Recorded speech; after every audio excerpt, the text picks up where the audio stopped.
Hello dear students and welcome back to my channel. आज की हमारी वीडियो का टॉपिक है इडियम्स। ये डिग्री 4th सेमेस्टर इंग्लिश के सिलेबस में आता है। डिग्री 4th सेमेस्टर की प्लेलिस्ट अवेलेबल है कमेंट सेक्शन में, don't forget to check that out. Let's begin. Idioms special phrases होते हैं, यानी कि ग्रुप ऑफ वर्ड्स जो कि असली मतलब नहीं बताते उन वर्ड्स का। Idioms are special phrases where the meaning doesn't come directly from the words themselves. For example, अगर मैं कहूँ एट द क्रॉस रोड्स, इसका मतलब ये नहीं है कि मैं वाकई में एक चौराहे पर ठहरी हुई हूँ। At the crossroads doesn't mean you're literally at an intersection. You're at a key moment where you have to make a choice. तो एट द क्रॉस रोड्स का असली मतलब तो ये है कि अब आपको अपनी ज़िंदगी का एक बहुत ही इम्पॉर्टेंट फैसला लेना है, आप उस पॉइंट पर हो। तो ये इडियम्स जो है हमारी इंग्लिश में एक नया फ्लेवर लाते हैं और हमारी इंग्लिश को स्टाइलिश साउंड करवाते हैं।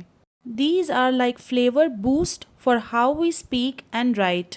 अब ये जो इडियम्स है वो अलग अलग जगहों से आते हैं। कुछ पुराने पन्नों से लिए गए हिस्ट्री के हैं, दूसरे लिटरेचर से है, या फिर अलग अलग कल्चर्स से लिए गए इडियम्स है। A lot of idioms come from specific backgrounds like history, literature और specific cultures. For example, armed to the teeth. इसका मतलब ये है कि आप कोई भी चीज़ को लेकर वेल प्रिपेयर्ड हो लेकिन पुराने मेथड्स का इस्तेमाल करते हो। Another example is red tape. इसका मतलब है कि आप unnecessary rules लाकर चीज़ों को स्लो डाउन करते हो। For instance, armed to the teeth means you're being heavily equipped, and it goes back to previous days. Red tape means there are several unnecessary delays, and it comes from the old way of tying legal papers with red ribbons. One thing to note is that the verbs in idioms can change depending on the tense or who you're talking about in your sentence. यानी कि idioms में जो verbs होते हैं, जो actions होते हैं, वो change होते रहते हैं tense के according, या फिर जिसके बारे में आप बात कर रहे हो sentence में उसके according. Exercise 1. Learn the meanings of the following idioms and use them in sentences of your own. तो यहाँ पर कुछ 20 idioms दिए गए हैं एंड आपको उसके sentences बनाने हैं और मीनिंग भी बतानी है। First one, cost N arm and a leg.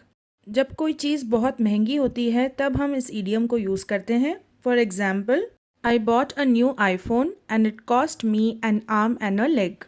Second one, जज a book by its cover. जब हम एक ओपिनियन बना लेते हैं किसी इंसान के बारे में या फिर किसी चीज़ के बारे में just by seeing their looks, appearance के बेसिस पर। फॉर एग्जाम्पल, यू शुडंट जज a book by its cover. Third one, add insult to injury. यानी कि जब कोई सिचुएशन बहुत ज़्यादा ख़राब होती है और फिर आप उसे और वर्स बना देते हो। For example, I lost my job, that was bad enough, but my car broke down the same day. That added insult to injury. यानी कि ऑलरेडी मेरी जॉब जा चुकी थी, उसी दिन मेरी कार भी टूट गई, उसकी वजह से एक ख़राब सिचुएशन वर्स सिचुएशन में बदल गई। Fourth one, hit the nail on the head. इसका मतलब ये है कि आप टू द पॉइंट बात करो या फिर डिस्क्राइब करो चीज़ों को एग्जैक्ट वे में। For example, when she was asked to take the interview of the celebrity, she hit the nail on the head by her questions. इसका मतलब ये है कि उसने to the point questions को पूछा। Fifth one, feel under the weather। इसका मतलब ये है कि आपकी तबीयत ठीक नहीं है। For example, I need to take a day off from work because I'm feeling a bit under the weather. यानी कि मुझे काम से छुट्टी लेने की ज़रूरत है because I am not feeling well. Sixth one, bite off more than one can chew. यानी कि ज़्यादा काम ले लेना जबकि आप उतना काम कर नहीं सकते हो या फिर आपके लिए मुश्किल है उतना करना। For example, the manager bit off more work than he could chew for the new office project. Seventh one, get one's act together. इसका मतलब ये है कि जब कोई इंसान अपना बिहेवियर, अपना बर्ताव या फिर अपनी परफॉर्मेंस को इम्प्रूव करता है। For example, if Karan wants success in his college, then he needs to get his act together and start studying.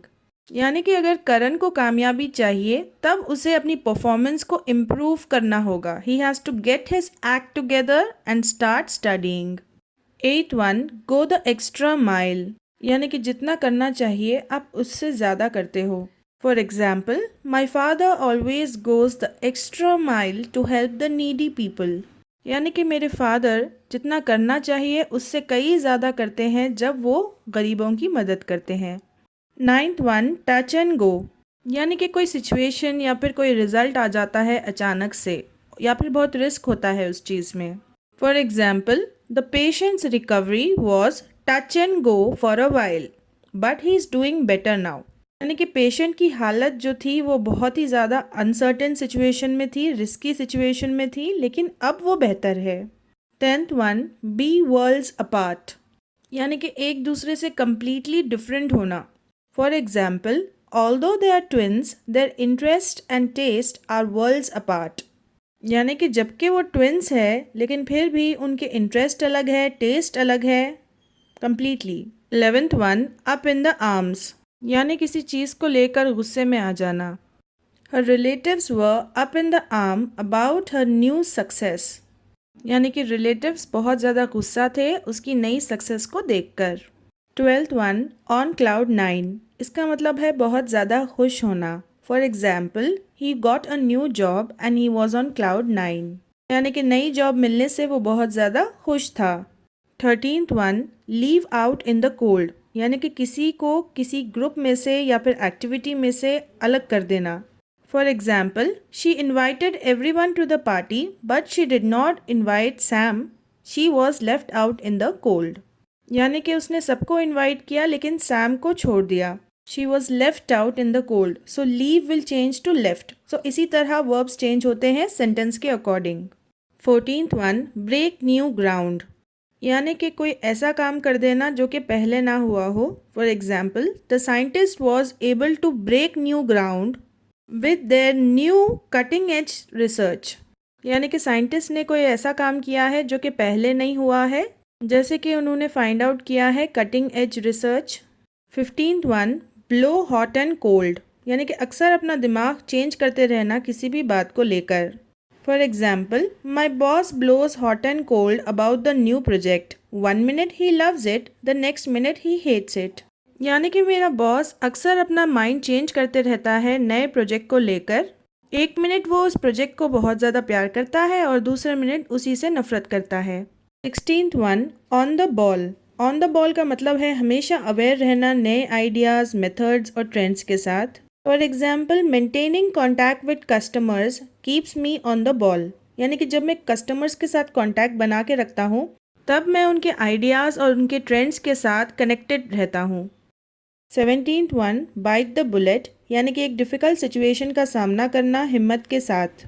For example, I finally bit the bullet and went to the dentist to get my tooth fixed. यानी कि finally मैंने हिम्मत करके एक मुश्किल situation का सामना किया और डेंटिस्ट के पास गई अपना दांत फिक्स करवाने। 18th one, a blessing in disguise. यानी कि शुरुआत में कोई चीज़ बहुत ज़्यादा अनलकी या फिर बुरी लगती है लेकिन बाद में उसका रिजल्ट बहुत ज़्यादा अच्छा होता है, उसे हम कहते हैं a blessing in disguise. For example, losing that job turned out to be a blessing in disguise as it led me to a much better opportunity. यानी कि मेरा जॉब चले गया तो वो तो एक बुरी सिचुएशन थी लेकिन वो अच्छी सिचुएशन में बदल गई क्योंकि उसके बाद मुझे एक और बेहतर अपॉर्चुनिटी मिल गई। 19th one, hit the sac. यानी कि जाकर सो जाना। For example, I am exhausted from the day's work, I think I will hit the sack early tonight. यानी कि मैं अपने दिन के काम से थक गया हूँ और शायद मैं रात को जल्दी सो जाऊँ, so I will hit the sack early tonight. Last one, play things by ear. यानी कि चीज़ों को उसी तरह हैंडल करना जैसे वो आती हैं बिना कोई प्लान के। For example, we don't have enough dresses for a new road trip but we'll just play things by year.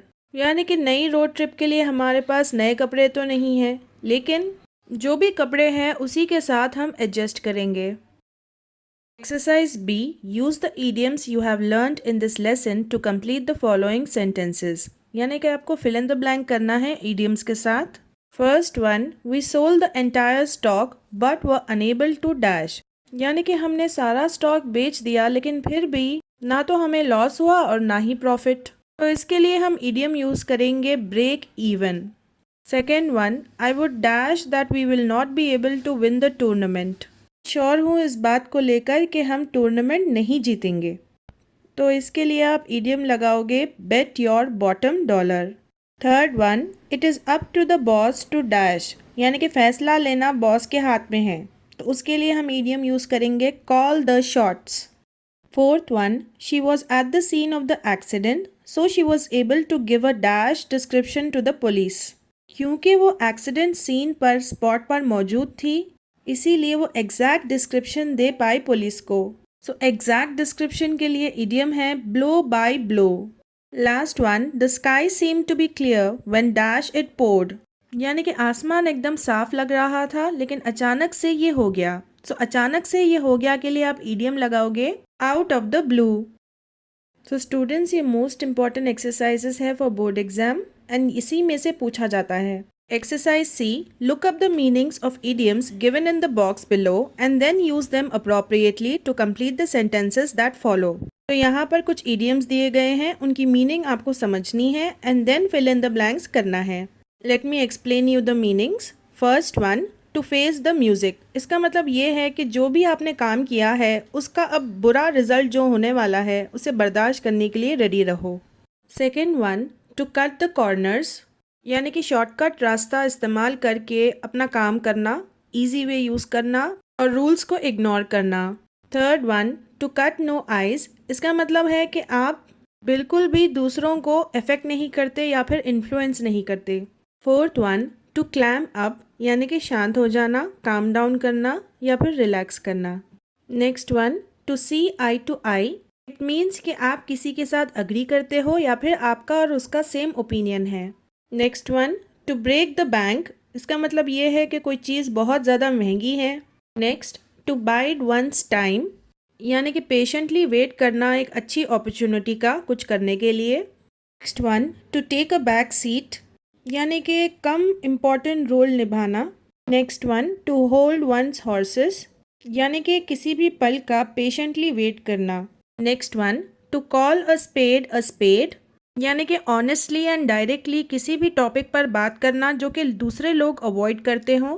Next one, to pour one's heart out, यानी कि एक्सप्रेस करना अपनी गहरी सोच और फीलिंग्स को। Last one, to take the bull by the horns, यानी कि किसी भी प्रॉब्लम का या फिर सिचुएशन का या फिर खतरे का डायरेक्टली सामना करना।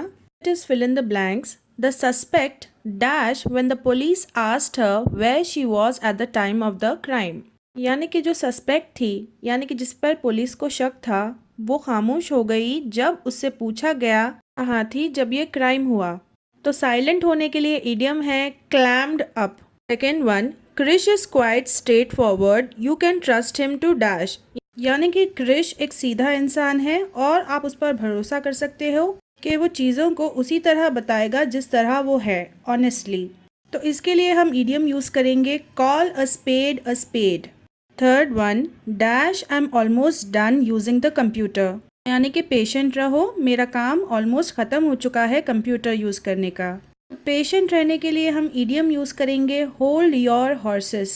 Fourth one, Savitri is bold and proactive when faced with a challenge, she always dash, यानी कि सावित्री एक बोल्ड और एक्टिव लेडी है और वो चैलेंजेस का सामना करती है अपने क्लियर एक्शंस के साथ। तो इसके लिए इडियम हम यूज़ करेंगे takes the bull by the horns, just add an S to take. Next one, we thought he had forgotten about it but he was simply dash, यानी हमें लगा कि वो उसके बारे में भूल चुका है लेकिन वो तो पेशेंटली वेट कर रहा था मौके का। इसके लिए इडियम लगाएंगे biding his time. Sixth one, Komal and her sister never dash on anything, यानी कि वो दोनों एक बात पर कभी भी अग्री नहीं करते। इसके लिए हम इडियम लगाएंगे see eye to eye. Seventh one, I had to dash because I wasn't given enough time और money to complete the project properly, यानी कि मुझे शॉर्टकट रास्ता, आसान रास्ता अपनाना पड़ा बिकॉज मुझे ज़्यादा पैसे नहीं मिले और ना ही वक्त प्रोजेक्ट कंप्लीट करने के लिए। Eighth one, he neglected his studies and I must now dash, यानी कि उसने अपनी पढ़ाई को इग्नोर किया और अब उसे उसके रिजल्ट्स का सामना करना होगा। तो idiom is face the music. Ninth one, I need new shoes but the ones I want will dash, यानी कि मुझे नए जूते चाहिए लेकिन जो जूते अब मुझे चाहिए वो बहुत ज़्यादा महंगे हैं। तो इसके लिए इडियम है break the bank. 10th one, the government's new schemes ahead of elections dash with the voters. यानी कि गवर्नमेंट की जो नई स्कीम निकली है इलेक्शंस के आगे, उसने बिल्कुल भी वोटर्स को इन्फ्लुएंस नहीं किया, वोटर्स पर कुछ भी इफेक्ट नहीं हुआ। तो इसके लिए इडियम है cut no ice. 11th one, due to its poor finances the company's plans और एक्सपेंशन डैश। यानी कि कंपनी के पुअर फाइनेंसेस यानी कि कम पैसों की वजह से कंपनी को एक्सपैंड करने का, बढ़ाने का जो प्लान था वो अब थोड़ा कम इम्पोर्टेंट हो गया। तो इसके लिए इडियम है took a back seat. Last one, it takes me a long time to trust someone well enough to dash to them. यानी कि मुझे लंबा समय लगता है किसी पर भी ट्रस्ट करने में कम्प्लीटली, ताकि मैं उनके सामने एक्सप्रेस कर सकूं अपने deep thoughts and feelings. So इसके लिए इडियम है pour my heart out. Students, if you think I was able to help you, then don't forget to hype this video and don't forget to contact me on my Telegram ID if you want easy notes. Do check out the playlist that I gave in the comment section and hit the bell icon to get notified for my next upcoming video.